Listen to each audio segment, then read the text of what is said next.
Welcome back to the M3 podcast. We have one away with the intros.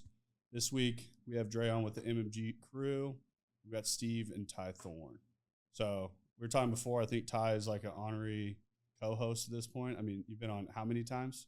I think this is the fourth. The fourth? I'm just trying to collect my royalties. I think it's got to be at least 4, if not more. But and this time he's brought his dad on. So slumming with the old man. Yep. Slumming with the old man. So version 2.0. The funny thing is, known Ty for a really long time, and known you for quite a while. Cross paths a little bit in the car space. Absolutely. But yep. I've actually never really known that much on the business forefront of your story, your backstory, and everything like that. Nobody does. And I've, being around Ty, I've never pried. I've never even asked about it really, but I've just heard bits and pieces of it, and I knew it's something that's got to be good. That's yet to be determined, yeah. We'll see. We'll see if you're sleeping in about 10 minutes. I have a feeling we're not going to be. But I want to. Where do you want to start? Where the business journey world? Where did that all stem from? Yeah. Let's see. You want 1 episode or 2 episodes? I mean, we can hit 2 episodes. I'm always down with 2 episodes. Let's see. I'll try to be brief. I think the biggest start for me getting into business for myself, I had the unbelievably good fortune to write while I was still in college, not out of college yet. Worked for a company called True North, which was ultimately acquired by a company called Franklin Covey. Covey, I don't know if you're familiar with Covey Leadership, 7 Habits of Highly Effective People. Right? So they had a pretty dynamic organization. And as a young, 20, 21, 22-year-old guy, it was a pretty, at the time, as you're living it, you don't really appreciate it. Looking back now through the lens of experience, I certainly do. But, their clients were obviously Stephen Covey. We had Tony Robbins. We had Zig Ziglar, Tom Hopkins, kind of some of the old sales greats, right? Dennis Waitley did a lot of work with Olympic athletes and professional sports teams and so forth. A lot of actors and so forth as well. But I kind of got to grow up in that space. So all of these guys, they would come into the office, right? There were like 50 of us sales reps. And all we were worried about is, hey, get to the point. I got to get back and make some money, right? When we should have been sitting there just like, keep talking, keep telling me what to do, right? But at 21, I'm still not that smart, but I definitely wasn't that smart back then. So I had a really great opportunity to kind of soak up a lot of wisdom. The value just getting to be around those people, like unbelievable. I think it's a priceless type deal. Nowadays, what do people pay to be at these conferences with these guys? But there's also gals that are getting into the space too, for sure, that just speak at a level that is off the chart. And the wisdom, I'm going to say 5 years ago, I wasn't super into reading. I wasn't super into the educational space. And it was something I've found my way into, that I've just found the people I'm around. When I was in the car world, I was obsessed with sales training. It was something that smart. The Grant Cardones of the world, like I went through Joe Verde training, which, it was when I was watching it, it was like ancient at the time, but it was still the points that he spoke on and things like that were just, it was cool to listen to. So getting to be around that at 20, 21 years old is, that's a unicorn of a position to be in. Yeah, without question. Again, through the lens of experience, 100% recognize that, right? As a 21-year-old, it's cool. Yeah. Guys are coming in. Yep. Making good money. Zig's in the room. Yeah. So it was a very, very unique opportunity. None of my own doing, just luck of the draw, right? Had some buddies in college that, they'd literally they'd roll into class in a shirt and tie. This is back when everybody wore shirt and tie to work, right? They'd roll into class in a shirt and tie. I'm in my cutoffs and a tank top and a ball cap backwards. Like, what are you guys doing, man? We're in college. Shirt and tie on. Like, we're working at this marketing company and we're making X amount of dollars. And I'm like, you're not making that. There's no possible way somebody could go to school and make that kind of money. Doesn't even exist. Didn't even exist. In my world, it did not exist, right? So part of I mean, you know this, growing your business, part of it was changing the outlook, changing the expectation, right? Being around those guys, my outlook of possibilities in life went from here to like this, wide open, yep. right? Because I saw these guys, and there were guys that were just a few years older than me, speaking on the road for some of these guys.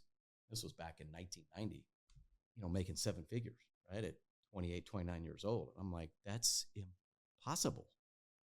That doesn't even register, right? Well, it was real for them, right? And they made me understand that it was possible. Yeah, the crazy thing was I paid to go to an event. It was actually at that point was when I canceled all my coaching, everything like that I was paying for when I got into business. I was a couple years into business. I paid to go to an event out in Salt Lake. They have all these big speakers. They have all these big speakers. All these people are going to be there, the whole nine. And I was like, I'm going to go learn all the secrets to what I need to know. I was like, I'm going to come back and conquer the world. Crush it, yeah. I come back, and it changed my world. But it was the fact that I knew I was just like all those guys, that there wasn't a different factor that they had that I didn't have. I thought I was going to sit there. I sat at tables having drinks with these guys, smoking cigars, the whole nine. I was like, I can do that. Yeah. I was like, they don't have some secret sauce that I thought that they had. I think a lot of people get stuck in this world that we're looking through Instagram, we're looking through Facebook, we're looking through a book, that all of a sudden this person is like an untangible, like that person started somewhere. And they just saw opportunity where someone else didn't. Yeah. And I think that's younger people really struggle with that. I also think it's a upbringing that a lot of people have, that our dad taught us to look at opportunity all day, every day. It was a think smarter, not harder mentality. It was like, we worked our asses off, but he's like, if you know how to do that and you know how to work smart, he goes, the world is yours. And there's enough success for everyone out there too. To where it's like, how do you play the game of business? How do you play the game of life? That it's like moving yourself forward, but then also move other people forward with you. Like, there's so much that goes into it, but I think just the lens of opportunity that a lot of people struggle to look through is, in life, if you look for the negatives, you can find them all day, every day. If you look for the positives, conversely, it goes two ways. You get to pick the lens you look through. So, no doubt. I think what you described, right, in our world, it's, do you have an abundance mentality or not, right? Yeah. Or do you have a scarcity mentality, right? Yeah. It's one or the other.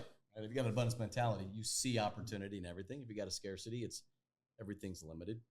If I win, you lose, or vice versa. Mm-hmm. It's really not that way. Right? It's not. And I was definitely much more closed-minded years ago. I thought if I was winning, somebody else had to lose in the game. And it's like, that's not the case. And you can fill a table and everyone can win. And once you start figuring that out, I think that was my biggest key to moving a lot of things forward a lot faster, was how do I place more people at the table to win? Yeah. And then it's a great mantra, man. Yeah. And it was like, as we've progressively done that, the game changes so fast. But I used to feel like I was playing the game by myself. And now I feel like I have an army playing the game with me. That a lot of people say that we've built a cult, but Ty's doing the same thing. Like, I respect it. Like, 100%. Yeah, but it's like, if you're getting the buy-in, like, that's close. Yeah, but that's a good thing. It's absolutely. It is. The buy-in's there. Like, people want to be a part of it. People want to win. Like, they see the whole group winning. Like, that's the name of the game.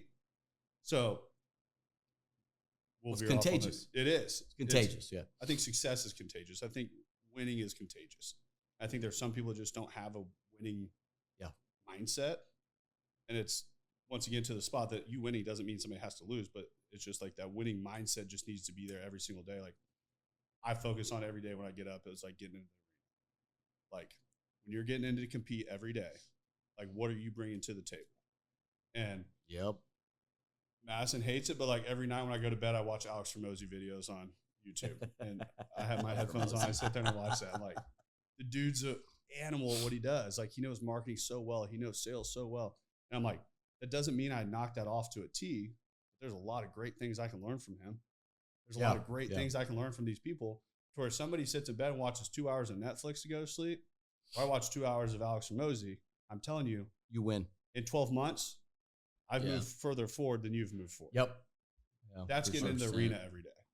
So at what point how long were you with that gig? So fast forward a little bit. I did that for a couple of years. I was recruited by a company so I was in sales, had the good fortune while I was going to school, did pretty well. So I became a team lead, right? And then I became the sales trainer. So all the new sales reps that came in at 23, I was hiring guys twice my age, doing the sales training and all the rest. It was an absolute blast. I mean, an unbelievable, fertile learning environment, right? Did that for a couple of years. And then one of their clients, one of True North's clients, a group by the name of Financial Freedom Report. They were about a $100 million a year company. They just weren't getting a lot of love because at that point, True North was just kind of a behemoth. And so they came to me and another guy and said, hey, how about we pull you out of True North and you come over and come in-house with us, right? And do what you do for them over here, but we'll pay you a lot more money. And I was already making what I thought at the time, and was at the time for a 23, 24-year-old kid, pretty good money. So went to the executive VP, and this was right in the middle of the buyout, right? So they were in the process of closing the deal with Franklin Covey to sell the business. So I went to him and said, hey, because we were tight, I said, I want to be good, right? I want to leave on really good terms. And he basically gave me his blessing and said, go kill it. They actually came to me first, but I got to stay, because if I stay till this closes, I got a 7-figure buyout, right? So I'm staying. Yeah. Go ahead. So for me, it was a phenomenal opportunity. I did that for 2 years. They had a call center that was following up behind their big event company. And it was doing 25, 30 grand a week. And within 6 months, we had those guys doing about $500,000 a week. And so at that point, at that point, we actually just moved to single decimal. Yeah, it was an unbelievable. Again, it was I was really fortunate to work for some guys that were just great teachers, right? Great mentors. They were great business guys. So they just gave us free reign. So I got to hire, fire, train, recruit, the whole bit, right? So we built a rock star sales team, which you got to have. I mean, to go from 25 grand a week to $500,000 a week in 6 months, right? It's a big lift.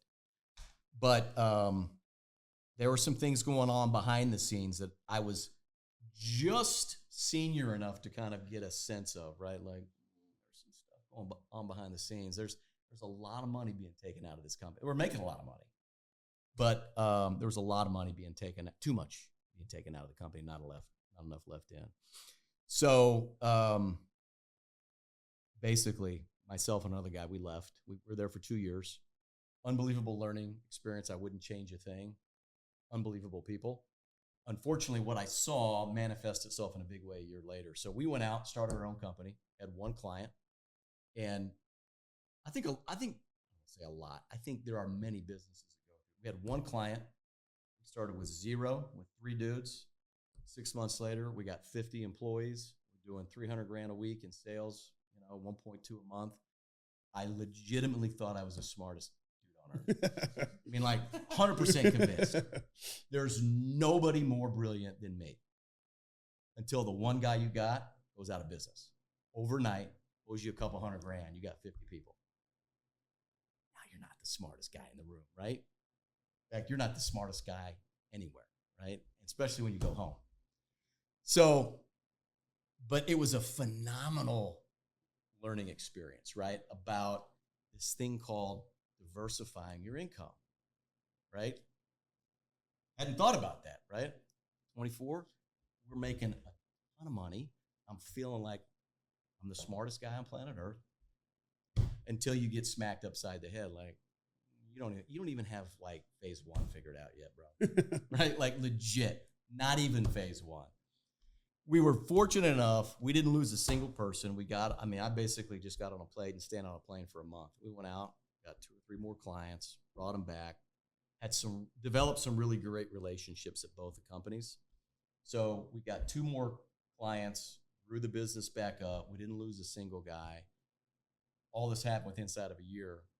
The Financial Freedom Report, the company I left, went out of business. It's doing $100 million a year. How do you go out of business? I mean, in the 90s, right? So it's probably like $400 or $500 million today. Yeah. They go out of business. And so we take all the guys that were there, we took them on in one fell swoop. So we about tripled in size overnight, right? So it was just a lot of really fortunate circumstances for us. So anybody who says there's not some luck involved, in success, I think is full of it. Personally, I also think that I'm a believer in good things happen to good people. And the harder you work, the luckier you get. Right? So I'm always that way. Dre's always told me, he goes, "You're the luckiest person I know." He's like, "Things just happen." I'm like, I'm always in the right spot, the right time. The golden child down here. 100%. But it's that abundance. It's that lens of looking for opportunity. There's some people that go through a whole day and they never even look at it. And I may have a conversation with someone and I see an opportunity that no one else saw, that I'm like, that whole time you're going through those, that somebody else wasn't going to risk taking on, like, oh, we're going to triple in size like overnight. Somebody else is sitting there going, "You're crazy." Like 100%. I've hit those spots so many times that someone's like, "You're crazy." Like, we go look at a new office and everything's at different levels, but it's like on that progression state, we're looking at a second location. We don't even have location 1 figured out what we're going to do with that one.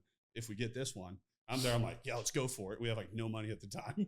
And Dre's like, "What are you doing?" I was like, the company's seeing the end of the runway. And I was like, my job is to make sure no one sees into that runway.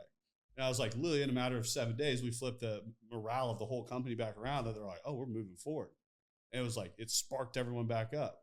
So it's just like those things are like those spots that those are pivotal, man. They are. And it's like, I think when you get to that really hard spot, that when I look at it as everyone would do this, I'm put here for a reason to go this way, and to do it a little bit different, to be the one that I know that's my job in the company. Yeah. Is to do something a little riskier than what everyone else is willing to do. And it's like, I know that's my position. So I think a unique trait of just the leader owner anyway. I don't even know if it's innate, trained, or what. I talk to him about this all the time. Like, what is it that creates a you or me or one of you? Like, because, I know we've talked about this. I'm like, dude, I'm always trying to, like, if I could find another me. Like, oh, man. But it's interesting because it's like, you take the numbers back. It's early 90s. You're a sales rep. You're making a couple $100,000. 90s, sub 30. Most people don't say, well, like, dude, let's go break this system and maybe go bust. Like, what's the unique trait that's like, I see this, life is good, but the obsession with progression that most people just don't have, to then say, send it, put all the liability on my head. So I've asked you this a bunch. I think it's fun to chat about. You got a wife. You're just starting to have a family. At that time period, that's a lot of freaking money. Like, to go take on all the risk and play. Utah isn't what Utah is today. Like, you guys are the first direct response behemoth out there blowing up. Like, what's the mentality? I'm going to leave the sales space. I'm going to play the owner game. And I'm going to figure it all out. Like, how do you even make that call? Honestly, great question. As you're talking, I'm thinking about what Dane said. Honestly, it really is kind of, I had that same kind of aha moment you did, like at the event, whatever event that was. And it was same thing, being around these guys and seeing what they do, how they did it. This isn't rocket science. I mean, I thought it was, right? Because how could they get there? But a lot of it really is just having the guts, the cojones, right? Yeah. To go for it. And then when stuff gets hard, like you just described, and that's what we went through, right? And we got one client, we're rope-a-doping it, thinking we got the world by the tail. Then you got nothing by the tail. It's that pivotal moment. And we talked about it. Like my partner and I, like, we just roll it up. We roll it up and try to go get our old jobs back, right? I'm like, no, I can't do that. I can't. We're going. And that's, I think it's those pivotal moments where you either fold or you play on. Which I think those are the coolest spots to get to also. That I was almost 2 years into this and I hadn't taken a check. I was losing money every month. I had a couple $100,000 saved up when we started. I'd burned through all that. And I'm sitting there and I'm like, And I was fortunate enough. Madison had done well. She does very well in business too. So I say too, at that time, I wasn't doing well in business. So that wasn't also that. She was doing well in business. I was just spending money with a group of friends in the basement. So we're just burning money and everything. It's a great story. I come home one day. I'm like, I can't make payroll. So, and I was like, I know we have equity in the house at this point. My name was on the house and I just added her to it. And I was like, I need you to go sign with me at the bank. She's like, why? I'm like, I'm going to pull $150,000 off the house too. And she's like, what are you going to do with that? I'm like, I'm going to put it at Facebook ads. And she's like, are you crazy? I go, you know what? I go, this is the final throw. I go, this is like at the casino. I'm all out. I'm going one dice roll. All in. I'm like, all in. I'm going all in. I was like, babe, if I run through this money, I was like, I'll go back to the car business. I can go make a couple $100,000. When I left TDR, I had a $500,000 job offer to start, like right when I left the dealership. I turned it down at 25 years old. And I'm like, that's tough to do. At that point, it was for most people. I was going to work at Burger King before I was going back to the car space. Like there was not amount of money they could have showed me in the car space to get me back. And so at that point, I took 150 out against the house and I started running Facebook ads ourselves. And that was the turning point at MMG when it really started moving like really fast. But that's awesome. It was like everyone at that time, like I didn't really tell anyone. It was like Madison thought it was kind of crazy. And then like I even closest friends and stuff, I'm like, I'm definitely not telling them. I just took all my money off my house to try to make this thing work. That's how it works. Yeah. But yeah, it was like, you can skip that part. Yeah, I'm running simple numbers in my head. I'm like, this isn't adding up, bro. Yeah. Trey's sitting there. He's like, how are we doing this? I'm like, oh, yeah, that's a good question. I was like, barely. I'm like, sell more. Yeah. That's how it works. Sell more. But it was just, I think at that spot, most of the time it's a lot easier to fold than it is to put all in. Heck yeah. I mean, that's the easy play. Like you get there, it's like, oh, it's kind of hard. It would have been really easy for me to jump back in the car space. Somebody else takes the stress on every day, not me. I just have to show up at this time. I got to leave at this time. But it was like, I sat there and I was like, I feel like I'm supposed to be here. I don't know what it is. Like, I don't know what that fire inside. I don't know how to explain it, but there's something there. Yep. And it was like, but it's the same thing. It's like we've hit other money positions, but the thing is now they're much more calculated. They're much more, it's a growth driven finance move, right? Where it's not like hey, this is like, it's not like we're sinking ship. It's hey, we're hiring on a lot more people. Every time we're bringing someone on, it costs us $5 to $10 grand. Where it's like, we know that we're bringing on X amount of people each month. We know that we have a burn rate because of X. And it's like, the thing is, if we just didn't take any more people on, we dropped off and we just maintained, it's a profitable company. But I'm like, I don't want to stop the growth. So it's a much more calculated move now. So now it's a investor money. Now it's like actual business movement, which is way different now than what it was.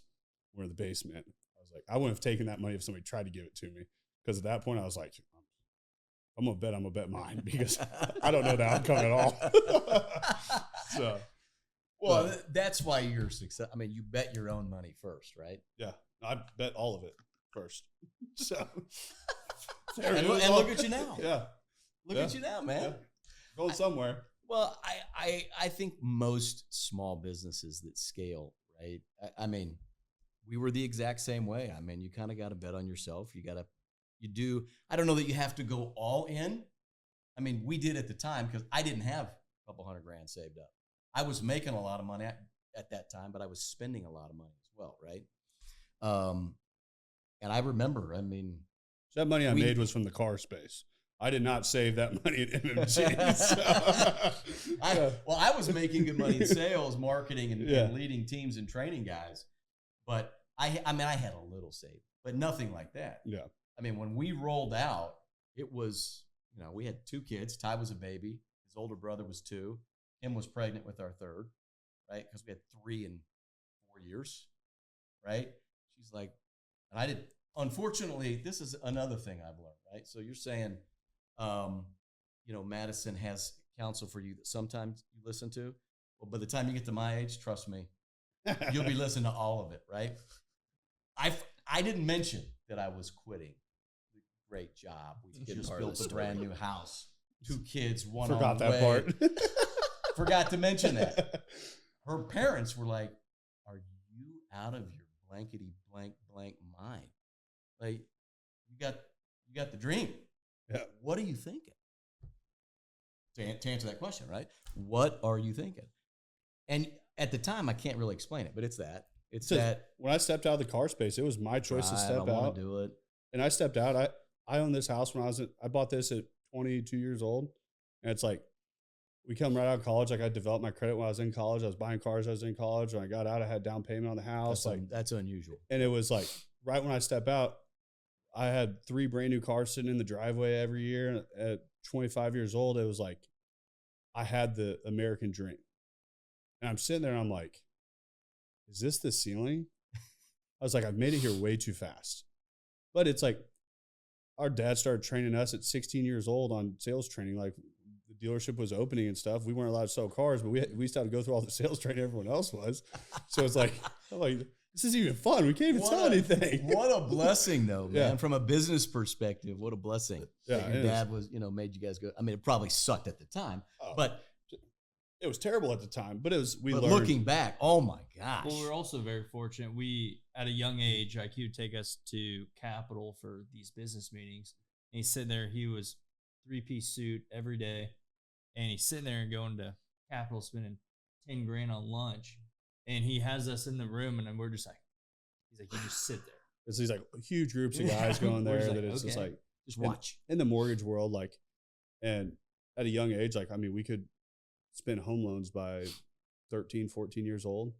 Like, we knew everything made up a home loan. We knew what like steps were. We knew like when the car space started, like we knew the credit side really well. We knew how to read credit reports. Like, incredible. We could sit there and help somebody build their credit back. And like, it was just like those things that the car world taught us. Like, it made it to where in college we had a different leverage point to figure out. And it's like, so we were very, very blessed in a sense of what our dad taught us. And I'm not going to take that away at all. Like, we were very fortunate on that side. And it gave us an entry into the business world with a little bit different knowledge that from a finance position, and also gave us a level of already understanding a much higher level of money. Yeah. Where I think sometimes just that growing up, understanding a higher level just sets a different. Are you kidding? It's such an advantage. Baseline. Yeah. Such an advantage. Yeah. I mean, the stuff you guys learned, in my personal opinion, should be taught in junior high and high school. For 100%. 100%. I mean, it should be. Oh my gosh. It's a crime that it isn't because of just what you talked about. You came out knowing all that. You're building your credit in college. You saved enough money for a down payment. You know how important that is. Most don't, man. Unfortunately. A lot of times they tell you it's like 20% down, all of that, where it's like people can still get approved. Like, there's all different types of loans out there. Right. So that's what people are like, man, I was told 20%. And then the amount of people that probably could have bought in 2019 before the crash, or why I say the crash, the spike in the market, that now it's like 20% down on you were looking at a $280,000 house. Now you're looking at a $400,000 house with at least triple the rate. Yeah. So it's like, good luck. So that's what all that stuff is.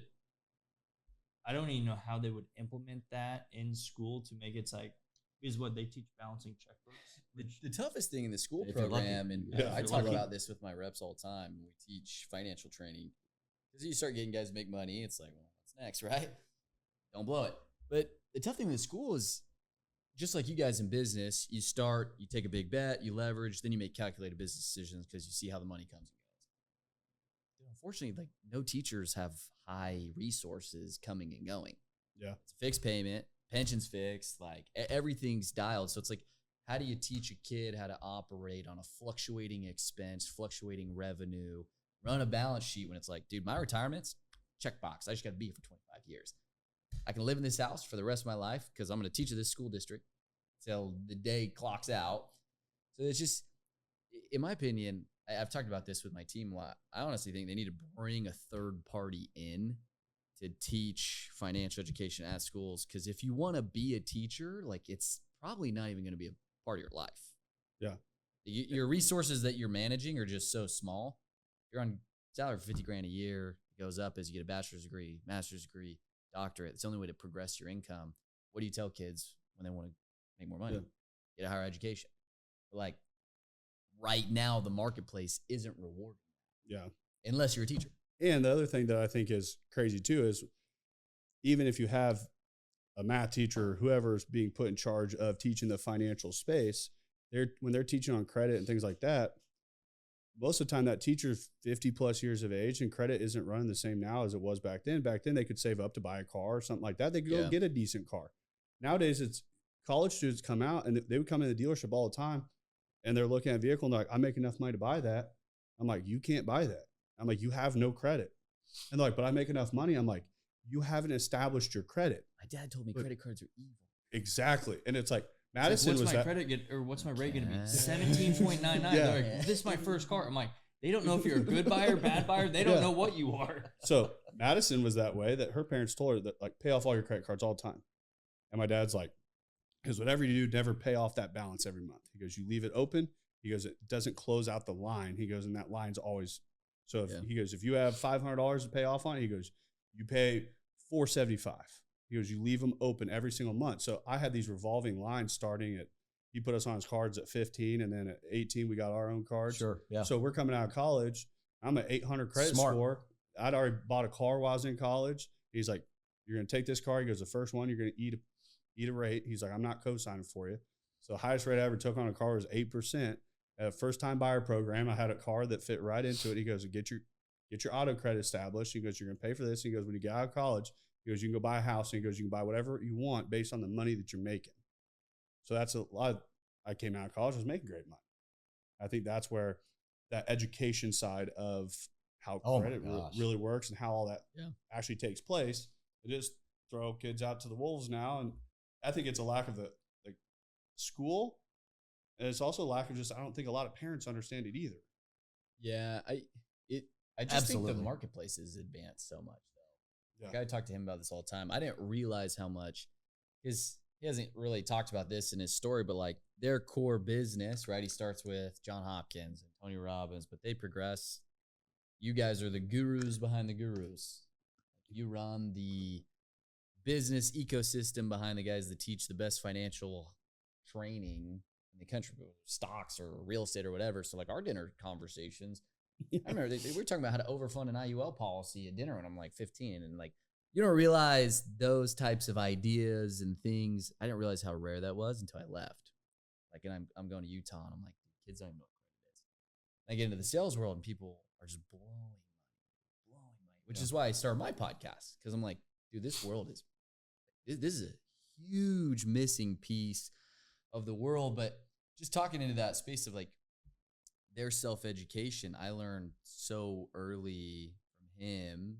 I got so passionate about that and the business in that space of just all his clients are the people that are doing crazy well, teaching that. And it's so not the school. And you guys got different stuff too, but we talk about this consumerism in America is just totally different.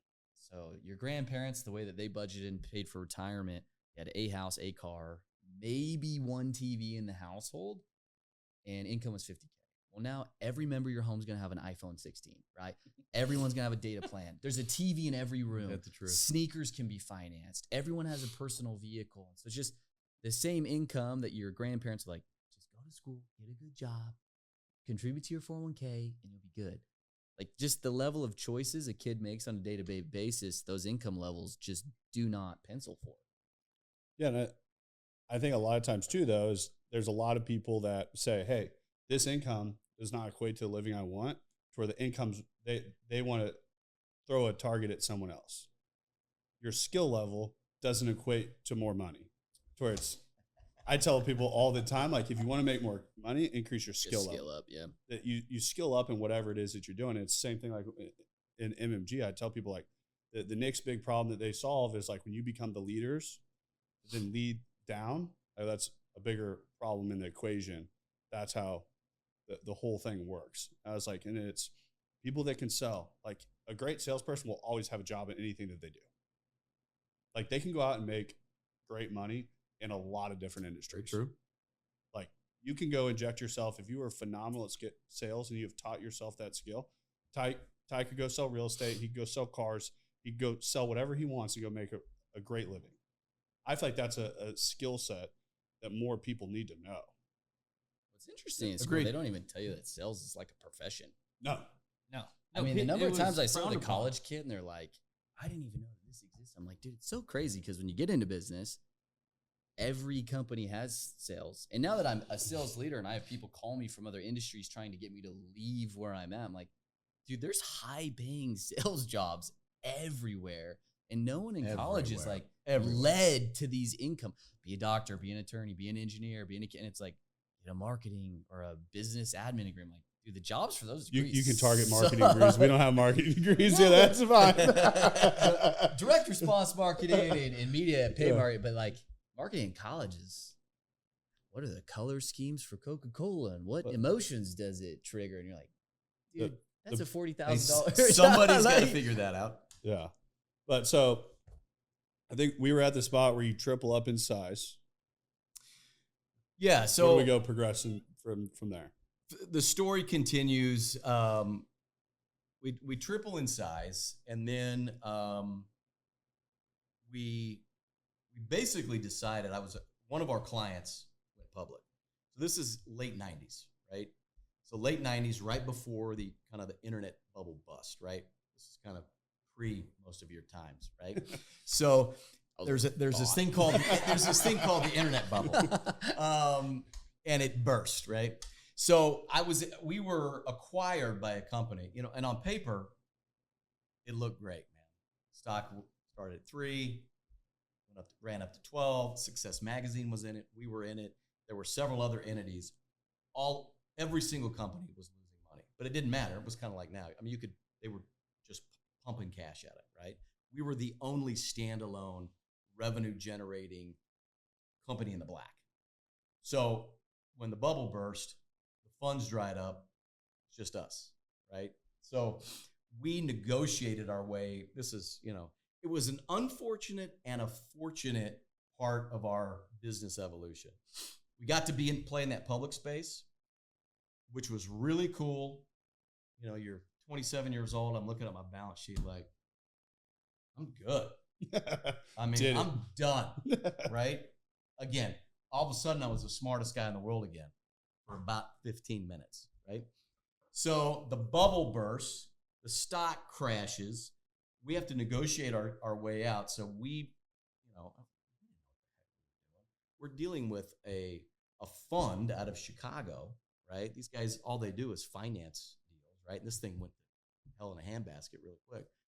So the CEO of that company, at the time, was kind of adversarial. He ended up, we're still great buddies. He became a partner. So Dougie G.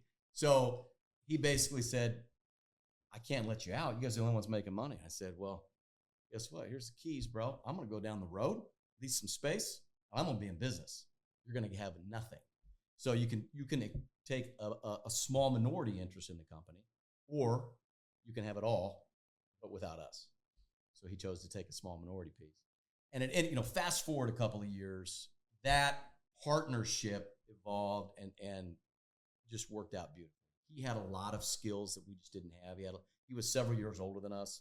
He had some business savvy that we didn't have, some contractual savvy. He had an attorney. He had a CFO on staff, all of whom I'm still close with. Just phenomenal people. So he became a mentor as well, right? So we took the business from there, from tripled, we sell, we're heroes, we're failures. It's going down in flames. We negotiate. All the emotions. All the emotions, man. I got young kids at home. My wife's like, "You're a moron. What are you thinking?" And so, but I'll come back to that. Honestly, a lot of the reason I've got success, I would be lying if I didn't say it was based in her kind of saying, you can keep, not just you can keep, you got to keep going. Yeah. Right? You got to keep going. So we roll out of that, and then fast forward a couple of years, we were fortunate enough to land we had a bunch of great relationships that we still have to this day, from the late 1990s and early 2000s. And we grew the thing to, I don't know, I think at our peak, we had about 550 people, multiple locations around the country. Some of the best, we've been very, very fortunate to work with, as Ty said, some of the best financial minds, some guys on Fox Business and CNBC, and some trading firms out of Chicago that sell their feeds to Charles Schwab and Merrill Lynch and TD Ameritrade. And so we were doing their marketing and selling their books and building their courses and all of that, right? So it's been a really fun ride, and we've been very fortunate to be able to align ourselves with a lot of great people. And I think that's because we have on our team, much like you guys do. I mean, you guys are, your OG group, you're like a family, right? I could see that, right? Just having dinner with you one night. I mean, that's how we were and are, right? I mean, I feel very blessed to have that kind of a group. And in 2014, we went from doing 10 million a year to about 150 a year, right? And we did the whole thing. I made all the mistakes, all the stupid stuff, bought lots of stuff, bought the jet, a lot of really fun stuff. Just bought the jet. Yeah. Skip A lot of right fun over that. stuff. Jet wasn't dumb. A lot of dumb stuff too. I'm with Ty. I don't think the jet could be a bad move. No. A lot of dumb stuff. I'm chasing the ghost. Yeah. That's on the list. A lot of dumb stuff. But it also afforded me at that time, the good side of that is I was fortunate enough to have a great support system at home. I was asked to serve in a volunteer calling at where we go to church. So I was working with a lot of really cool people.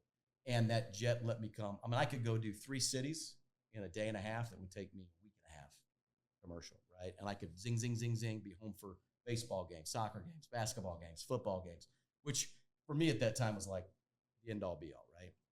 So I was able to find balance with that. Now, since then, my wife said, you'll never, I don't care how well you do, you're never buying another jet, right? Because it's too expensive.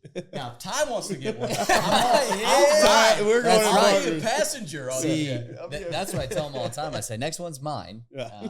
I'll pick you up, and you guys will be right. I'm all good.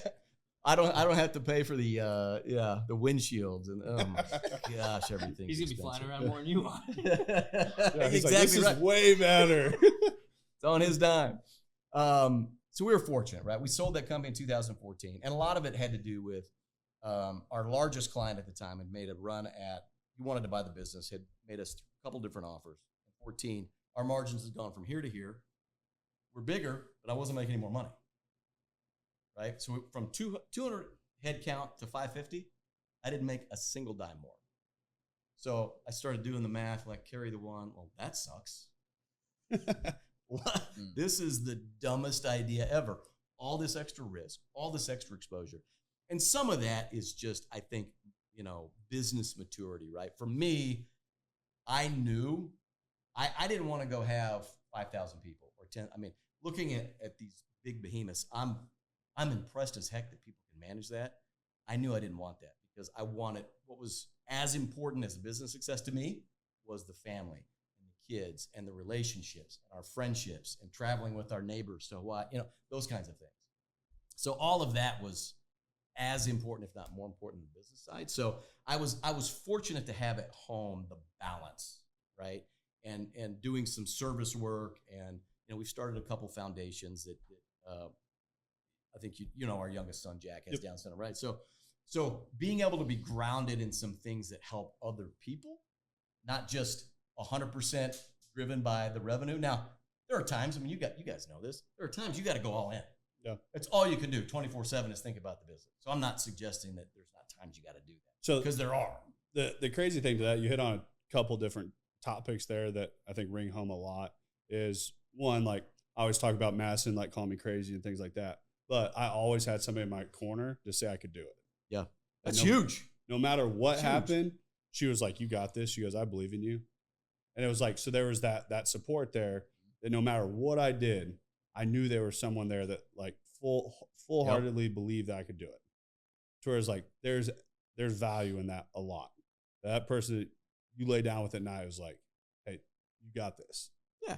And look, probably Madison was like Kim. There were probably nights Kim was like, this dude's crazy. Yeah. But she didn't tell me that. Exactly. No, you can do it. All right, good luck. Yeah. You went to sleep, she's up, she's like, well. Exactly. Yeah. But I hope he can. Yeah, and I think you have that forefront. But the other thing too, that from like Patrick Bet-David, his book, I talk about it all the time when you go from that survival state to the status state to the freedom to the purpose. And it's a lot of people never never find the freedom or the purpose state. And it's one thing that I work really hard with is we're involved with a lot of different charities. So like I'm on the board with PAL. So cool. We've partnered with Folds of Honor. We're Big Brothers Big Sisters. We're with a lot of different things, but it's like I look at as we're very fortunate that I don't think about where my next meal comes from. You guys saw how I eat most of the time. Like, yeah, you're not worried. Yeah, I'm not 270 by accident. I tell everyone that, but that's some good grub we had today. Yeah, so there's people in our backyards and that do struggle with what their next meal is. There's kids out there that struggle with that. So it's like I have focused on, once again, when I look at the good things happen to good people, there's a lot of people just talk about it. I know a lot of people are just like, I'm a good person. I'm like, if you have to tell everyone that, like, probably not. Like, we don't like market our charity. Sign, right? Yeah, like we don't market our charity side of things. Like we just do that, and it's like I want everyone in the office, like anything they want to go do during the work hours that's charity related, they're free to go. That's really cool, man. Go do good for people. Yeah, we had one of the individuals today or yesterday. They're like, would you be okay if I leave for an hour? I got an interview. I'm trying to get on the board of Big Brothers Big Sisters. I'm like, 100%. Like, that's going to change more in those people's lives than anything else could. We go make a few more dollars. Like, it's great. Like, but the thing is, like, what are the steps past? Like, because in the car business, I chased money for a long time. Nothing wrong with that. In college, I was the head coach of Special Olympics the whole time I was there. Like, I was very involved. Like, I loved being a part of that. It was people that just had a positivity that I needed. Like, it was funny where people were like, oh, you're going to like give time to this. I'm like, I actually think I need it more than they do. Like when I'm going to help out every week, I'm like, I need, with the amount of negativity that was around me in college and everything like that. I was like, that was Tuesday and Friday when I would go to bowling and the track and field stuff. I was like, those were the two of the best days of my week. And that's awesome, man. So it was like, I've always been very heavily involved in those kind of things. Well, I think what you'll find, and you may already be finding it without really even knowing it. What you're going to find is that permeates your culture at your organization, right? And you may not be able to track it in like dollars and cents on your P&L, right? But the stickiness in your culture, you know what costs to turn people over, right? But if your culture is sticky and they believe in what you guys believe in, they're 10 times more likely to stay long term, right? And grow the business with you and be cheering behind you, right? As you reach new levels, so do they, right? Because the bigger the business gets, that opens up opportunity for everybody underneath you. So I think we definitely have been beneficiaries of that, right? I mean, some of the stuff we still do, right? It's in the office, right? I mean, Carney Family Foundation has been around for almost 30 years. I mean, my wife's not even on the board anymore, but they still load all the gifts at our office, right? Everybody loves it. The kid, I mean, it's unbelievable, right? So those kinds of things are they're such feel good and such culture modifiers. And I think there is a real bottom line benefit to it. I personally do. Yeah. You could probably make the argument the other way. I think there's a lot of bankers out there that don't agree. And it's I'm sure that's true. So it's like, I look at it as like, there's a lot of things I spend money on that like, I've had financial people like, that's not a good idea. I was like, well, it's not your company. So I was like, my deal is I'm like, I want my people to enjoy coming to work every day. I was like, I want people to enjoy being a part of MMG. And it's like, I've looked at office space and I've had people, they're like, well, you can get cheaper square footage over here. Just get actual office space. I'm like, I'm not putting my people in cubes every day. I'm thinking the $500 on energy drinks a week. That's something they're like, you spend $2,000. They're like, we could cut that. I'm like, we can't have our people sleeping. I don't think so. I'm like, we have clients come in and everyone's like just yawning. I'm like, no. We'd probably have a riot if we took away the energy drinks. Be freaking migraines everywhere. But it's withdrawals for 72 hours. I think in the car business, I learned chasing the dollars. That I bought the cars. I just kept buying things, thinking I was going to find happiness in an item somewhere. And the car business was something I'm very thankful for. It was years of my life that taught me a lot. I feel like it aged me a lot in good ways and bad ways. Every 1 year's 5. But they were slow years too. Like now MMG, like a year goes by, I'm like, where did that go? Car business, a year felt like you're having fun. A year felt like 10 in the car space. Like it was just even if you had a slow day, it's like, hey, make phone calls, then you sit outside and wait for a drive-by. Pray for and somebody. Then you're out there for up. 3 hours. You're like, bro. Yeah, take 100%. Yeah. Well, you guys are chasing what you love right now, which is I think also huge, right? I mean, that's not always possible either, right? Yeah. I mean, you're very fortunate that you get to do something you love and you get to do it with people that you love. Yep. Right? I mean, I tell people, I used to tell my kids all the time, that's if you're fortunate enough to find something you love doing and make a really good living, you're blessed. Yep. I don't care what anybody else says, you're blessed, right? And I think we've been every evolution of our business. We sold in 2014. We scaled down from 550 to probably 25 people because they wanted to buy the KC office as well, but I said no, I'm going to keep that because that meant I would have had to go with them, right? And one of my partners did end up going with them, right? And then they bought it, paid us a pretty good amount of money, and 3 years later, they're out of business. We're still in business, right? And growing. So, I've been very fortunate to be able to make some key decisions based on principles, based on kind of just gut check of what I feel good about, right? And some of that I really attribute rather to the people around me, right? I got great people to bounce ideas off of. My partners are phenomenal, family, good friends. So for me, being able to be in business and even what we're doing right now. I mean, we just onboarded a client a month ago that we hadn't done business with in 8 or 9 years, right? And it's one of the. I mean, we did a lot of business. I mean, a ton of business. It was a Dean ex-real estate, Dean Graciosi, and he and Tony Robbins are partnered in this company called Mastermind.com, right? And so we have a tax division. So all of their clients now we actually partnered with them instead of just a vendor relationship in a law firm because in Arizona, you don't have to be an attorney to be part of a law firm. So now we have an interest in a law firm. We partnered in a credit card processing company. We started a fund thanks to this guy. Otherwise, I never would have done it. Here for it. We got the real estate fund. We got our marketing company. And they're all run by unbelievably great people. And I get to be the beneficiary, and a lot of it really, truly is because of the relationships I've developed over the years, right? It's not there. I'd love to say there's some brilliance, but that'd be a lie because those moments I thought I was the smartest guy are the only times I ever really lied to myself, right? I was never. Speaking of my Down syndrome son, that's him who keeps calling. He'll blow you up. Yeah, it's about 10 calls during the podcast. So probably be 10 more. Like, Dad, where are you at? Where are you at? When are you coming home? No matter what happens in my life, there's one dude that's always happy to see me come home. There's that. You mean Tyler's not always happy to see me? I'll see him come home. I got that going for me. Yeah. I've been going since 18. Yeah. Well, and even Ty and his older brother Nate and Bailey. Nate, I'm fortunate. Ty and I get to work together in the fund. Nate is in tech with our company, and my daughter Bailey works with us now in a project management role. And it's a freaking blast. I mean, it's awesome to be able to do that. I think it's really cool to get to work with your family. And like Dre and I work really well together. The car business, we worked with our dad.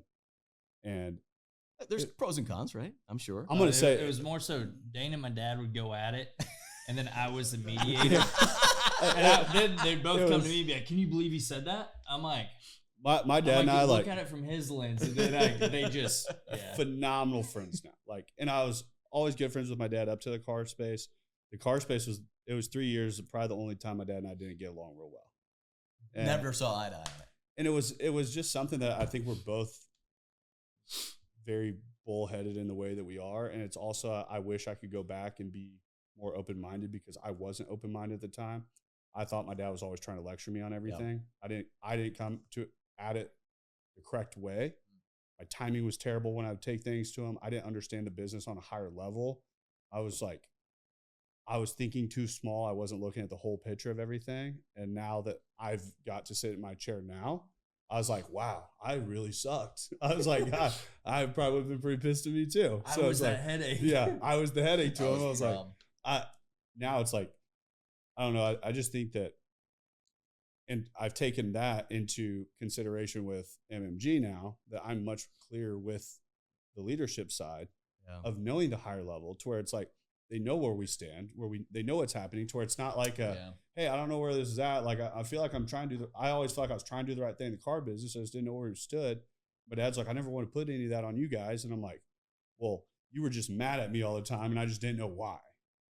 To where it was something that now it's like, I talk to my dad every single day. Like, when I'm driving into work, when I'm driving home from work, like, and I enjoy talking business with him now. Yeah. But it's like, I think I'm in a much better position. I think that it was just, I wasn't grown up enough at that time. Well, man, it was that 21-year-old where you're like, I own this place. I am I'm shit. the smartest dude in this building. There's no question about it. That's how I felt sometimes. I definitely was not. Well, I think, that's one of those, looking back from the 50-plus lens, right? All of us make decisions based on, or looking through the lens of our life experience, right? So your dad's got this much more. And at that time, you're looking through your 21, 22-year-old lens, and you are the smartest guy. Like, how can he not see it? Right? How can I don't know how he not didn't see it? And I think that changes, right, as you grow. And that's why things right now, probably things, or I won't project. I know for me, things that used to, stress me out so bad I couldn't sleep 30 years ago when we first started, like literally wouldn't be able to sleep. Now it's like, all right, we'll deal with that tomorrow. We're going to survive, right? But 30 years ago, it was like, it's over. Yeah. Game over, baby. Which I will say, the car business kind of showed us in an early state how to deal with just really big problems all the time. That's so cool. When we got into this, we've been learning ground, man. Been dealing with such big problems all the time that I saw the marketing space. There was just such a void here, and what we were doing in the car space. So when we came into this, on just being like a full encompassed all-in-one, like having the content team on staff, like having all the resources in one spot, I saw a void. So I was like, we go fill that void, we're going to win. But it's also like, when we take on, nobody's calling us on a Saturday about their marketing on something that like their whole world's burning down because of it. We would sell a car and somebody gets a flat tire 2 years later, and because they have my business card, they're calling me at 11 o'clock on a Saturday night, cussing me up and down because they got a flat tire. I'm like, who is this? They're like, so-and-so, I bought a car from you. I'm like, if you don't mind me asking, like, what are we talking? Like, I'm like, I talk to a lot of people who come through the store every day. Just like November. I'm like, when? It's like 2 years ago. And I'm like, you have to change your tires. Like, how is this my fault? And like, they're Not like the warranty. That's they're wear like and in tear Columbia item. or something. I'm like, it was just like, I thought about writing a book after my 3 years of the car space. Like, because if I told people the calls I would get, I'm like, half time I thought I was getting punked. I was like, I got to be getting punked. I'm like, this can't be real. Nobody called. Yes. But surprise. Now the marketing, like when my phone rings, I'm like, it's always a good thing. I'm like, client calls, like pops up. If they're calling me, it's normally they're like, hey, if I refer somebody, can I get a little bit off on mine? So I'm like, yeah, sure, great. Like, hey, I had so-and-so call me about who's doing my marketing. They want to work with you guys. You have a time next week? I'm like, yeah, I'll get it on the calendar. I'm like, those are the calls I get now. Good. And Fabulous. so much more fun, so much more enjoyable. Like, and I can turn work off Like car business, I never turned it off. That's a blessing in and of itself right there, man. I had to learn to do that for Madison.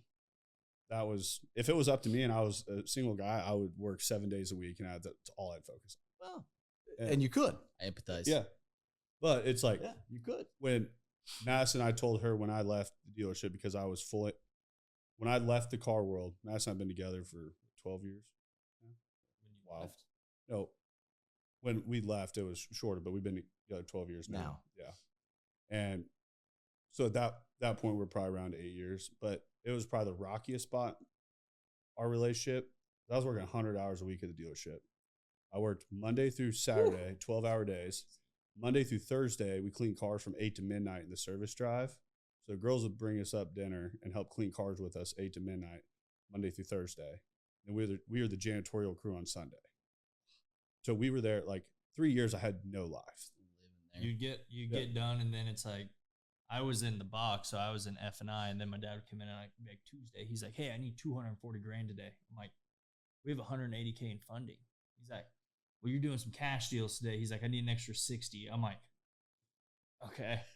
So then it's like, time to find some money. Shut the door, start calling banks. It's like, "Hey, I need stuff funded now, and it needs to be in the account by 9 a.m. tomorrow."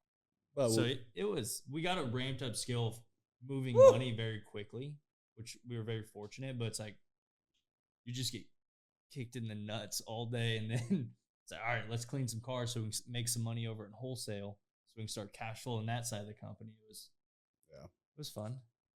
it was something that it hindered relationships. It hindered, like, Dre and I didn't talk outside the dealership. Like, I mean, we were together 7 days a week. So 18 hours a day. But it was like, That's enough. yeah. Like, I'd tell you in 3 years, I don't know if I talked to Dre on the phone outside the dealership, but maybe less than 5 times. Like, and it was Madison, like, that's not what she signed up for. Yeah. Like, it wasn't fair to her. Like, we couldn't schedule a dinner. Like, if we scheduled a dinner for a Friday night, it was like 8:30, and most time I was still late. But what, again, talking about that lens, what perspective that gives you, Nick? I mean, when you think about that, how grateful are you for where you guys are at right now? It definitely makes it to where people ask me all the time how I'm so positive on everything in life. And I was like, go through that for 3 years. There you go. And I was like, it Worth gives it, you a man. different perspective. Yeah. Moving forward, that, Yep. I was like, most people don't know what real hard work is either. I don't argue with that. People don't know what it's like to really put in the time. To where when I started and I had a couple $100,000 to start MMG, it was because I traded a check for my life for 3 years straight. That's what it was. It wasn't like oh yeah, that was not a job. That was not a career. It was trading a year of my life for a check. Yep. And it's like, I look at it back now, it's like I learned a lot. It was a lot of progression forward, but it also made me realize the things that were important. I told Madison when I stepped out, I go, the one thing I will promise you is I go, business will be hard. I'm going to have to put a lot into it, but I'll learn to turn it off. And Huge, man. that was Huge. my main promise to her, was that she deserves that. And I was like, I won't work the weekends, because I've worked weekends all up to that point. I was like, and it was weird. Like the first week I leave the dealership 2 days later, the whole country closes down for COVID. So I'm like, I don't know if I made the right move.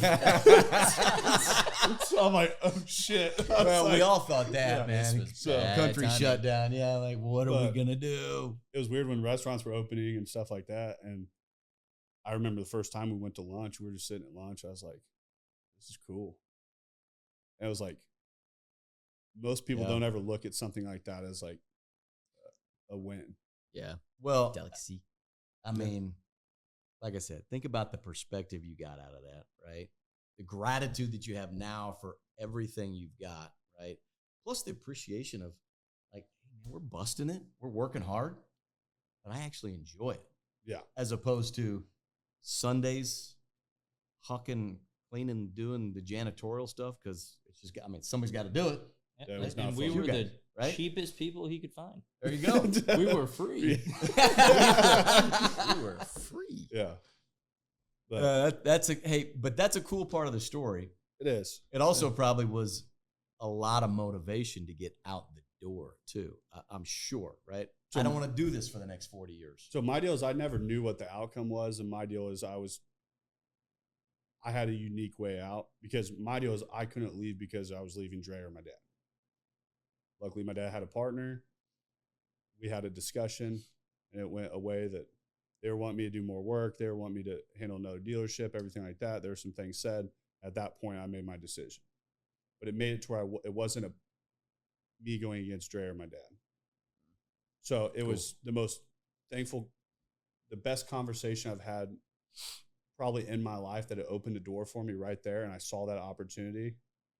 And because at that point I talked to Madison, I was like, I was stuck. I was lost. I didn't know where life went. And it was like, but from the outside, people were like, you got money, you got cars, you got a house. Like, dude, you're making it. Like, we also had life coaches, and it's like, you tell them like what you have going on. They're like, well, you need to get paid more. I'm like, take that off the table. Yeah, I'm like, just take that off the table. Yeah, so at the dealership, we get life coaches. So they're going through, they're like, what do you do in your spare time? I'm like, I don't have spare time. What are you talking about? It's time. They're like, what do you do after work? I'm like, well, Monday through Thursday, we clean cars. Like, and they're like, what do you mean? I was like, our detail company in the back won't clean the wholesale cars, and we're paid off of wholesale, so we detail them. So we opened up a detail company to clean them.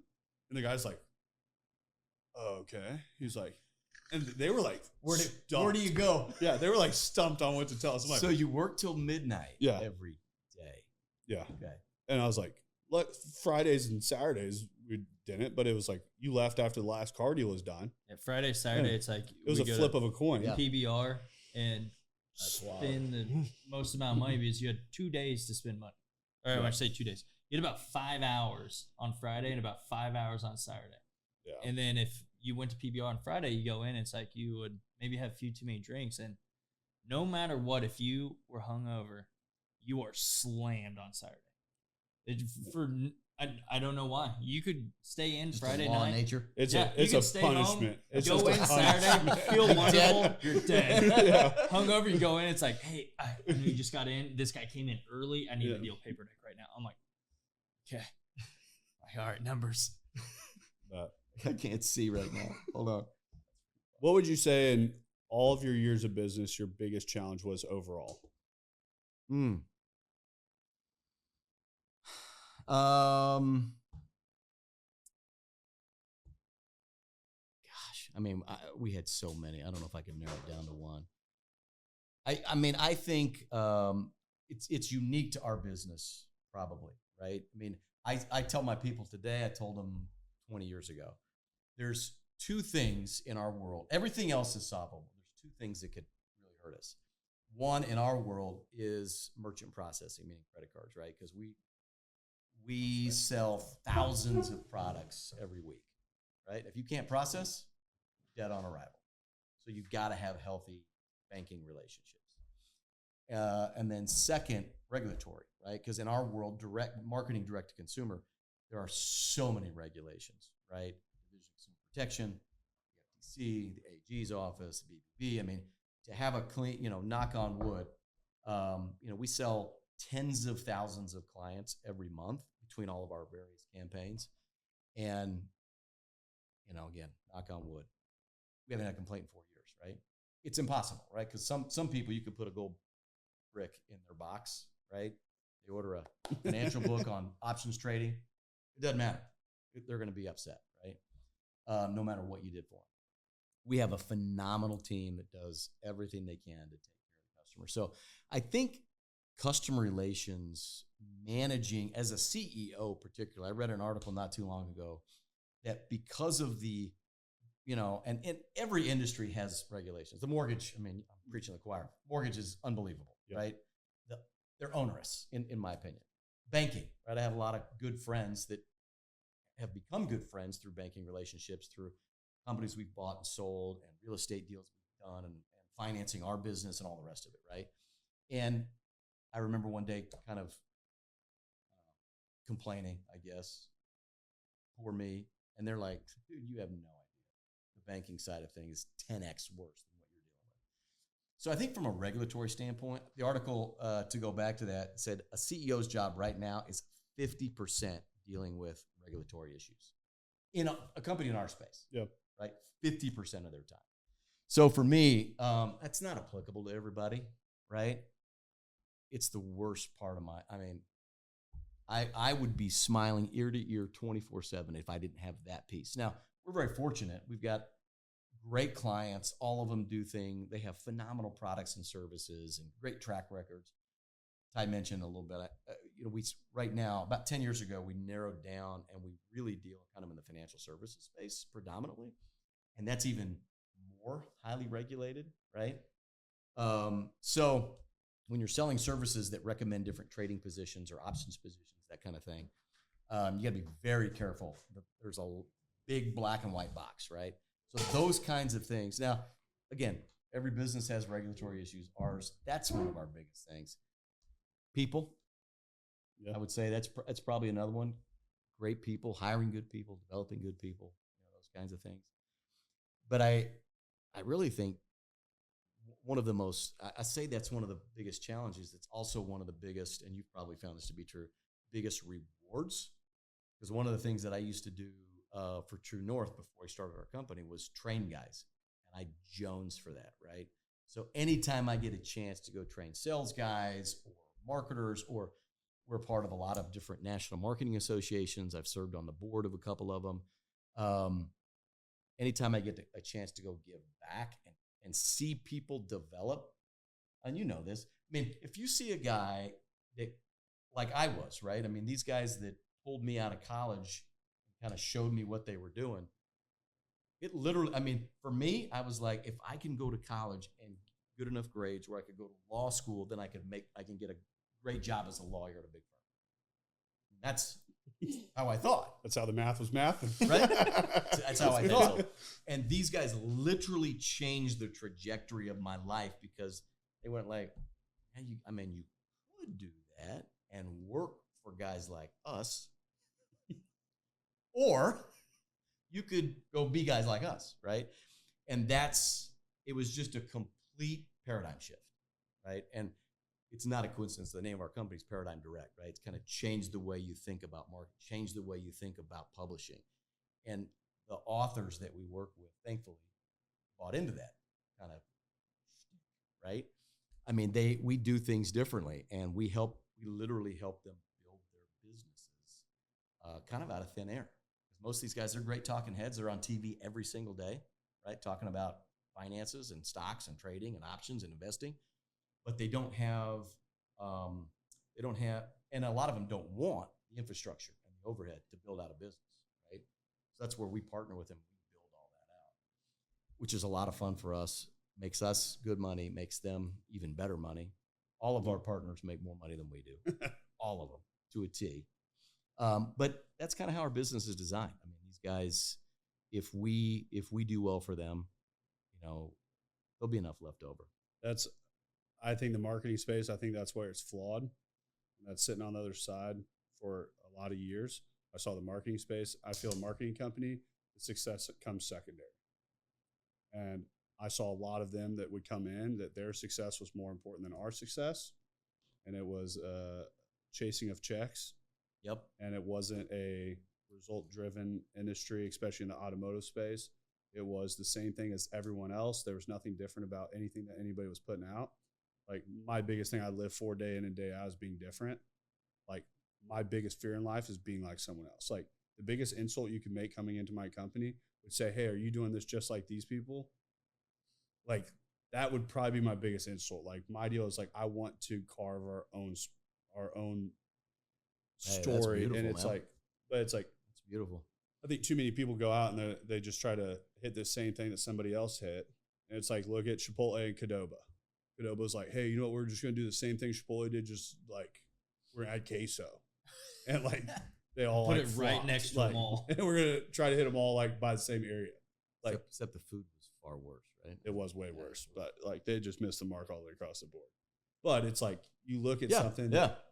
Why not just go out and do something different? Like go out and carve your own space. Like too many people are so fearful of the thought that they have of what other people are going to think of it and what that movement is. So they're scared of different. My deal is like, I live for different. Like if I'm saying something and everyone's shaking their head up and down, I don't think it's crazy enough. Like I'm like rechecking myself. I'm like, okay, maybe I need to do something a little crazier, a little bit more different. Try to get some heads saying no. So that kind of brings it back around to where when you were in college, you left early to go work at Vivint.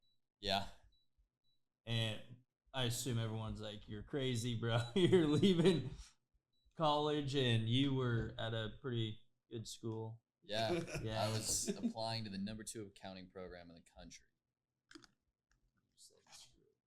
Well, it's funny because it took him 9 years to get a bachelor's degree. Whoa, get targeted here. Well, no. Listen. Call him out on the podcast? I'm right here, man. That's going to be the opening statement. That's the reel that opens up the podcast. No. You got to understand because I'm right here. The reason is my whole life, right? I grow up, like, Dean's his client at the time. Dean, all his commercials are like, I barely got my GED. I come from nothing. My family's broken. I didn't need college. And it's like, dude, he's on his G4. I'm like, what the frick, bro? Like, so like my whole world is, I know he took a company public before he has his bachelor's degree. I'm like, dude, I don't freaking need this. Like, I just didn't know what else to do. So I got into a good school. I'm there. I'm making money. And I remember calling him and my mom. And I'm like, dude, I'm dropping out. And they're like, whoa. What the hell do you guys care? Like, one, you don't pay for anything. So it's like, no one's got to say, like, I'm already, like, I'd already bought my first house at the time, which was a total send. I should have called him and asked for more advice that time. I was prideful. A big part of me, the drive, you know, you guys have heard Ed Milet talk about it. The one is like whole concept. Like, everyone gets that chance. Someone in their line changes it. And honestly, like, it's cool, right? We're hearing a lot of his story. Like, I don't get to really be the one. But, like, my whole life I grew up. You guys kind of had similar stuff, right? Like in Kearney, small ecosystem, if you had a little bit of wealth, it was like pretty apparent. I remember my like 2 summers, like people thought I worked for him. And it like pissed me off so bad. I'm like, dude, I'm freaking work for him. I'm out here Work for that loser? Like, well, no. Took him 9 years to get a bachelor's. You know how long it took him to get a bachelor's? No, but it's the whole idea of like, dude, like Took him 9 years to graduate. Dad didn't just give me a job. Like, he didn't buy. They thought he co-signed on my house. Like, I had heard that my whole life. You know, I got everyone. When I got this, they said my dad bought it for me. Yeah, and I'm like, dude, no, bro. I'm out here knocking doors in the ghetto, speaking Spanish, sweating my nards off in between semesters while you're at the lake. Like, dude, no. Like, don't take this from me. Yeah. Like, don't take this from me. This is mine. I want to own this. It's not anything pretty, but I own it. It's mine. Yeah, it almost pissed me off because you said, like, do people think you're crazy? I think the interesting thing is I feel like a lot of people, as I started having, like, a little bit of success, it pissed me off because people were like, well, we always knew you would because you came from like, I get that, and I'll never take away how grateful I am because so much of who I am, and I tell them all the time, is because I got to watch this and I got to see the world. But I'm like, dude, don't like take away the effort and the time I put in too, like, and the risk I took, and like, I didn't call my dad when I'm going out there knocking doors. Like, hey man, you want to talk to this person for me? That has no freaking idea who either of our are. Like, I'm just cold contact on your porch, like. So it was funny when I was in the car business, I felt like I had to justify my story to everyone. I feel like when I got into MMG, I didn't really have anything glorious to talk about. So I was like, I feel like the story, it was probably like, we're just over 4 years in. It was probably around like year 2 into 3, where when the podcast started, I got dogged so hard on the podcast. On YouTube at early days, like, I mean, just when we eating you alive. Oh yeah, like once we started running a lot of ads, people just started targeting me on ads all the time. People are savage now, dude, too, bro. And it's like just ridiculous, brutal. And I'm like, overcoming that, like, and the thing is, like, when I started getting around really high level players, like, I started figuring out, like, those weren't the people that were dogging. Like, those were the people that they're like, dude, mad respect for what you're doing. Like, zero post. His icon is an anime character, and it has numbers for a username. Yeah, I was number. Yeah, so it's just like, I always looked at it was just like the people that are higher than you aren't the ones that are dogging on you. And it's like, once I figured out like my path was where I was going to take it, I really got to a spot. Like, I used to be terrified when I did my Instagram stories driving in. Like, I do an Instagram story every morning when I drive into the office. And when I first started doing them, they were pretty rough. Like, I just wasn't accustomed to putting a phone up and like the thing, there was guys that made like no money that I was like, dude, if I could just like do that, that'd be cool. Like I was looking up to guys that it wasn't on a financial status. I was looking up to somebody that had the confidence just to jump on camera. Yeah. I was like, that'd be cool. And I'm like, so I started like building this version of myself. And I don't remember whose podcast I was listening to, but he always talked about the mentor that he looks up to all the time is himself in 5 years. And so it's kind of Matthew McConaughey's whole thing, his speech. Yeah. It might have been in Greenlight. Yeah, it might have been Greenlight. Yeah. So I read Greenlight. That. Yeah. So, and that's his I don't remember like where I read it, but it was just such a thing that hit home that I was like, I built myself 5 years from now. And I was like, what do I want? What does the whole entire thing look like? Where do I live? What is Madison doing? What does the family look like? How do I look? I was like, all these different things. What do I do on a daily day? Like, what do my habits look like? Like all these different things I started building out. That I'm like, one of those habits was doing stories. And like every day I was like, if I did this for, 5 years, like the amount of people I run into, they're like, oh, just trucking into work. Like that's how I open up my story every morning. Like people listen to them, like a lot of people, like wild. Like it's whatever I'm thinking about. Whenever I pass the real bumpy part of I-35, then I hit it. As if not, I was like, so I can't do it until after I pass that curve. It's just like I built out that version that's like, I want to do this. And it's like, I started doing it and I'm like, I was terrible in the beginning. Now, it would take me from right after that bumpy stretch all the way down to the river market to maybe hit it. Sometimes I sat in my truck for another 20 minutes trying to hit it. And I did it every single day. But it was like that consistency part of it. Got better and better. Now I hit that rumble strip right after I get done. I literally hit it, and it's within 60 seconds. I can see as my time's dropping on the camera and everything. I literally click it, upload, hit it. I don't even watch it a second time, and I'm on my way to work. On a phone call afterwards. And it's just like, I've had so many people like, dude, like, how do you think about what to talk about every morning? I was like, I don't even think. I look at the Quick Trip, and once I see Quick Trip on that rumble set, I'm like, all right, what am I going to talk about? Literally just off the cuff. A lot of times if we podcast it tonight, I'll have something off the podcast that just kind of rings home to me tomorrow morning when I'm driving in. I'm like, you know what, that actually kind of hit. Like, so it's just those kind of things, just doing that, all building that version of yourself to say, hey, you know, I'm proud to be that guy that I'm not even that guy yet. I think that. Well, you know where you're going.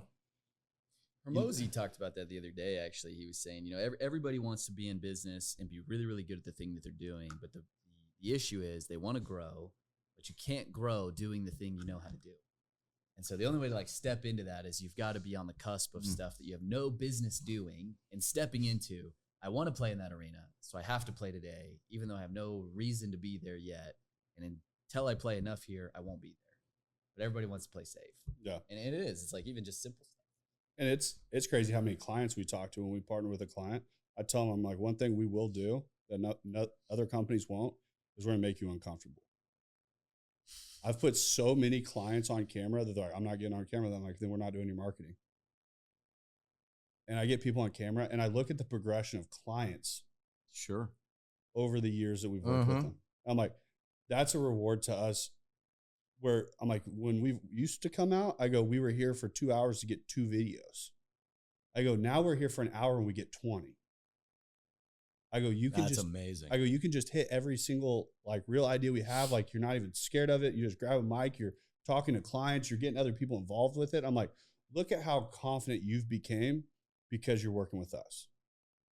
It's huge. But it's like, there's value in that. Huge. And I'm like, the way that I have so many people that like, I've become friends with a lot of these people. And I'm like, and they're like, well, I'm not like you. Like you could just jump on and do it. I'm like, it did not start that way. Look back 3 years ago, man. Look back 3 years ago. Go watch the first podcast and I'll tell you.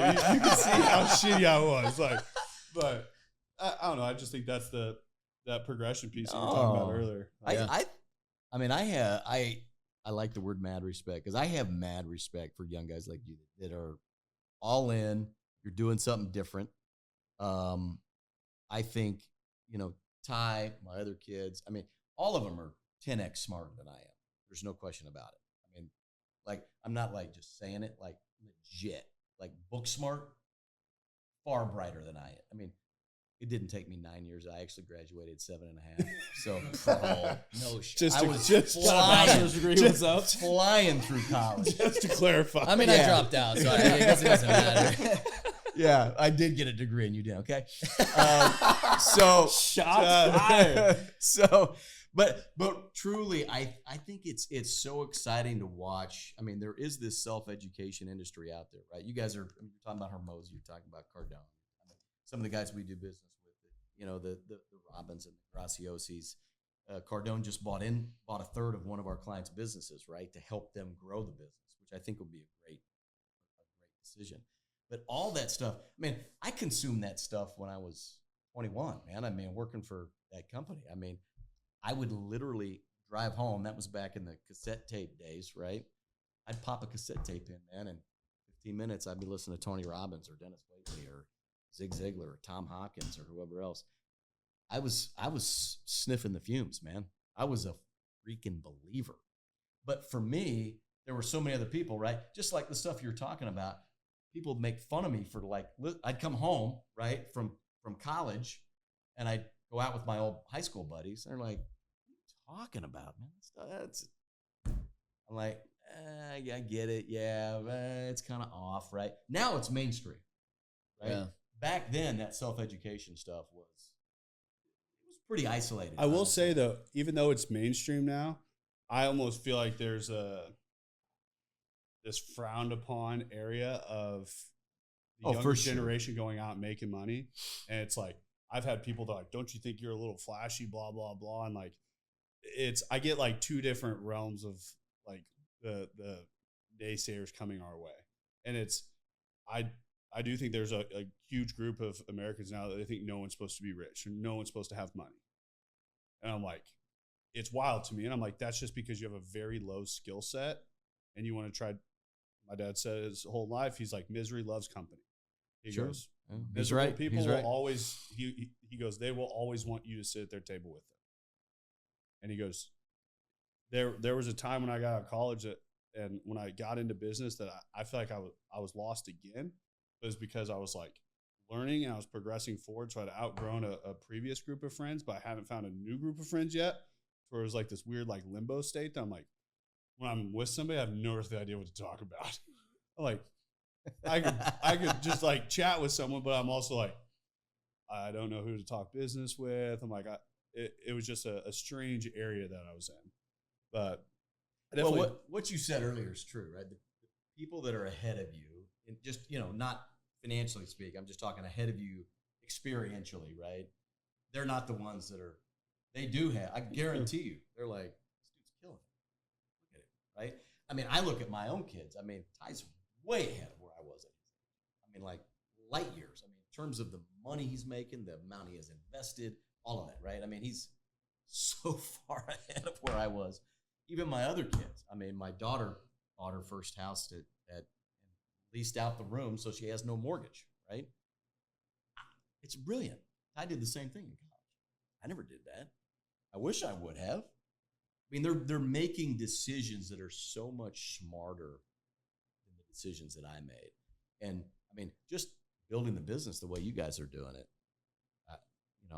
I don't know the ins and outs of your business, but just being with you guys one night, seeing the dynamic, knowing that you guys have all been together for a couple of years. You started in the basement, you rocked that, you bought the office, you rocked that, you're getting ready to expand. I have no doubt you'll rock that. I mean, we'll come back here in 5 years, you guys are going to be nationwide. Yeah. There's no doubt about it. And that's impressive as heck, man. It's awesome. I appreciate that. It means a lot coming from somebody like you, too, that has done it. And that's where I think that weird limbo spot is there was a lot of people in business like, are these guys going to make it? Are they going to make it over the hump? Like, we hadn't gained that respect level yet. Like, we were trying to get in those rooms, but then it's also like, yeah, they're still pretty new. They're trying it in their basement. Yeah. There's a lot of people who do that. There's a lot of people who never make it out. Sure. Yeah. So it's like, but once we took that fight on over and over and over, that's what I talk about now. Like, when people come into our office, it's really easy to hire people. Like, we get 30 people a month reach out that want to work for us. Like, we get resumes. I haven't been there, but I've seen pictures. It looks pretty dope. It's a cool space. So it's like sweet, man. The movement now is much easier. Like, the staffing side, the content, all of that, just like we have so much stuff to show off. Like the hard time was when I'm talking to these dudes like in the garage out here having some drinks. I'm like, so thoughts. I'm like, it does not look really.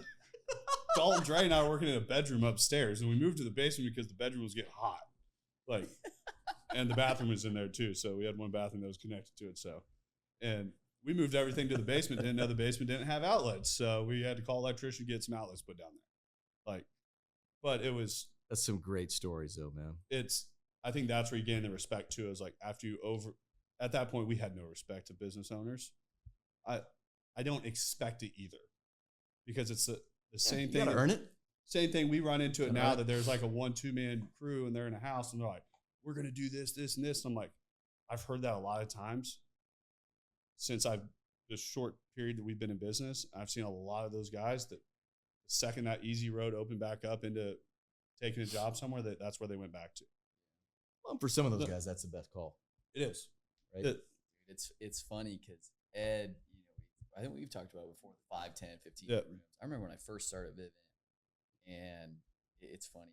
Our VP tells the story a lot now because I came in. I remember I told him, I'm like, I interviewed I was trying to figure out the best place to just like park for sales. I'm like, dude, if I come in, I'll be here for 5 years. No one took me serious. I'm like, no, I'm going to run a team next year. Like, I'll break out. I'll run an office. Like, I don't need you people.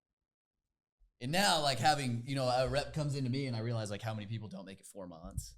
I'm like, dude, okay. Now I realize, like, why he wouldn't give me any freaking time. But at the time, I'm like, dude, you freaking dumbass. Like, I'm telling you I'm trying to take the reins. Like, why don't you just give me the freaking keys to the kingdom? Yep. But it's kind of the same thing. Like, so few people stick to something for 5 years. And they've never done anything for that long of a period of their time in their life anyway. And people just want to see if you're legit. Not even if like you're good enough, just like, are you gritty enough? Like, will you even just last? Yeah. I mean, Hermosi talks about the person that wins just person lasts the longest. Dude, he goes, if you just outlast everyone. Sometimes that is the absolute determining factor. He said, he's like, business, it's so true. He goes, you're going to sit there and when I talk about like everything, I talk about all the great things of business, but there's been a lot of hard spots that I've made it through. And it's like, I've had the spot where I sat in the driveway and like in the beginning, I thought I was going to play banker and do payments in the rear, not in the front.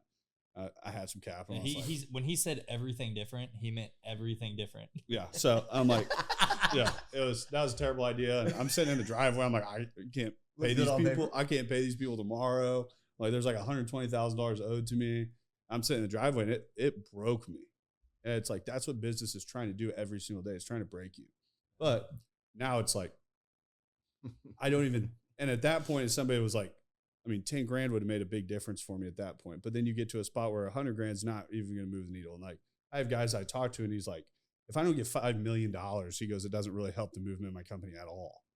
And it's just like the scale of things. Like after I started getting around those people, I'm like, was I really in the truck? Like worried about that? I'm like, for real? I'm like, I sit there and look back at that. I'm like, dang, I was nowhere. And at that point, I thought I was pretty sharp. I'm like, and I remember listening to a Hermosi video and he was talking about how everyone wants to be an entrepreneur. And he was talking about like, if you can't make money, you're not an entrepreneur. And I'm like, oh shit, I'm targeted. I was like, that was at me. I was like, that was straight at me. I'm like, you looked in my soul. I know. I was like 2 years in. I'm like, we got people. I'm like, we're doing like all this stuff. I'm like, I'm an entrepreneur. And then he was like talking about if you can't make money. I was like, I am not an entrepreneur. I'm a wannabe entrepreneur. Yeah. But no, it was just, I don't know, those learning curves that come with all that. And it's just, I don't know, there's so much that goes into it. And you got to be gritty. Like, 5 years from now, you'll look back and there'll be 100 other stories you'll tell to, on your whatever 500th podcast or whatever you're going to be on at that time. Right. I mean, there'll be 100 other stories, man. And you'll be nationwide. You'll have whatever, 30 offices, and it'll just be a totally different level. Right. Yeah. But at the end of the day, it's the stick-to-itiveness, right? I agree with him. I mean, there's a lot of guys we were in business with, friendly competitors, 20 years ago. For the most part, most of them are gone. Right? For the most part. Yeah. And again, some of that is luck, and some of it is just flat out stick-to-itiveness. We're not going to quit. We had some crappy times too. There's no question about it. Yeah. After we sold our company, we had some times, my partner and I, it's like, all right, because we had 3 guys at that point. I mentioned Dougie G, the ex-investment banker. He wanted to go do another business, so we bought him out. But at the time, the business was not doing it. We only had 25 people, so we went from this big company to this little company. My partner looked at me and he goes, if you want to do it, I'll throw the money in with you, bro, but this is either going to be the best decision we've ever made or the worst, and there's no in between. Because we're going to write him a check. He's going to go off, sail off in the sunset, and we're stuck with the business. So this better work. And, fast forward a couple of years, we've been very fortunate. It's worked out just great, but he's happy and we're happy. But there were times we could have just gone too hard. Yeah. Right? Too hard, too tough. Life's too short. We're fortunate like you, though. I mean, we enjoy what we do, and we enjoy the people that we do it with. So I also think you got to make the story worth listening and worth writing. So I tell everyone all the time, if it was easy, my biggest thing is when I go to those pearly white gates, I hope I leave a story that was worth telling, and somebody might listen to or read about it. So it's like, I don't want an easy path. I don't look for the easy route. I don't look to take the easiest path. Like, I wanted something that is worth reading. Like, well, you guys are doing it real. I mean, right? I mean, a lot of people talk about balance. We talked about a few things that kind of touch on that subject. How do you find balance in work life and family and all the rest of it? And the reality, in my opinion, there are periods of imbalance. Chapters. That's just what it is, right? This chapter, your imbalance probably is shaded way or weighted way on the work side, right? And there'll be periods of time which we weighted more on the family side, right? When you got little dudes running around and you're going coaching football or whatever they're doing, right? And it just changes, right? People say, "Oh, you got to figure out that work-life balance." Like, that's not real. I mean, it's just life, man. There's going to be ebbs and flows. The sad thing is when there's 21-year-old people coming into the workspace, like, well, I have to have work-life balance. I'm like, you haven't experienced work or life, like, at all. Like, life's a real place, and it is not forgiving. Like, and that's, people want this just easy ride, and they want this perfect work-life balance, and they want to make all this money, but they don't want to work a lot of hours. And it's just like, my deal is, if you got that job available, yeah, sign me up too. I'll take it with you. I'll take a 6-figure job, zero stress. Yeah. What do I need to do? Yeah. 3 days a week. I don't want any of the problems, like, but it's, people you go through those chapters that I look at as right now, like, I knew the puzzle pieces I was going to outline in the work forefront to get that. There were certain things I set in place that I'm going to do some different things for myself this next year, but I have focused on developing the company, developing the people, that it is something that I'm letting them take the reins. It's like, I expect for them to mess up. I expect for them to fail. Oh yeah. But it's let them take those things and let them keep developing and growing. As long as we're injecting more work into the company all the time, we're going to have mistakes. We're going to have things, but it's like, we work on how do we increase our communication level with clients? How do we increase our product, our service, everything that's happening? But it's the chapter 2 that I feel like I'm entering is becoming better at, I don't want to say controlling my time, but demanding my time and where it goes. And being more proactive instead of reactive. There's a lot of times business, I feel like you can end up in a reactive state very quickly. But when you're playing the long game, like Patrick Bet-David talks about it all the time, is like playing that long game, like 5 moves ahead. Like, how do we position ourselves that, like, the business I do today and the relationships I make today, I'm out with groups of people every single night of the week, pretty much. Like, I podcast, like, I had dinners Monday, Tuesday. I have this tonight. I have Shoal Creek Bourbon and Cigars tomorrow night.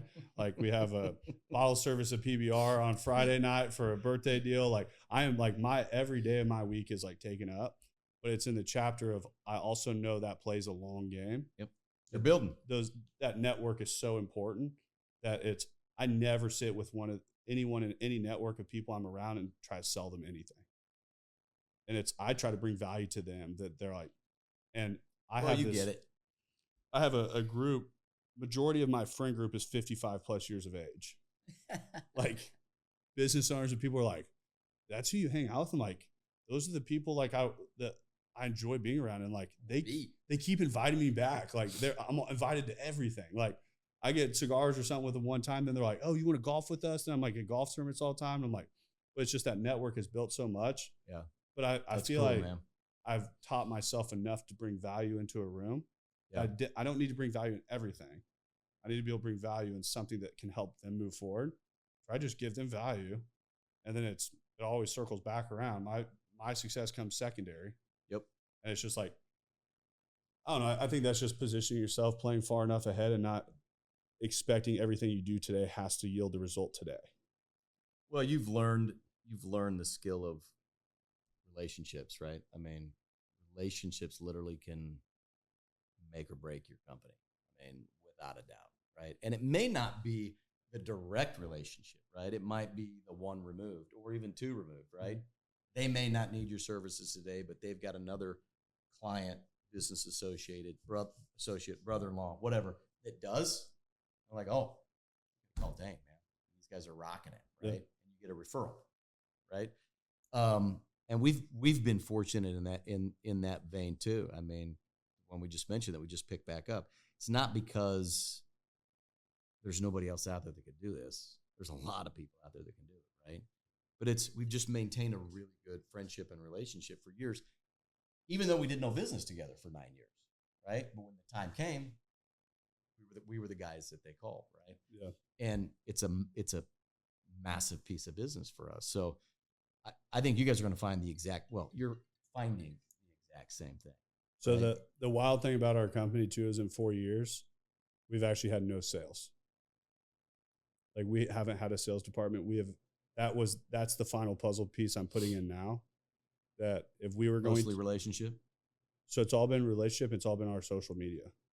That's freaking-tastic. So we've outmarketed every single marketing company in Kansas City, bar none. I don't care how big of a marketing company you take Kansas City, you can't find a company that even holds a candlestick to us. And I sat on the other side of the table, and these marketing companies sold something that they couldn't do themselves. So before we went to market with a sales team, I've told everyone from the basement, I go, we're going to prove the concept on ourselves. And once the concept is proven, the writing's on the wall, the sales will become the easiest part of the puzzle to plug in. And now we're developing the full sales team. Made a marketing company look fun. Yeah. We figured out how to market a marketing company. It's the hardest thing to market. I like to come hang out at MMG. So,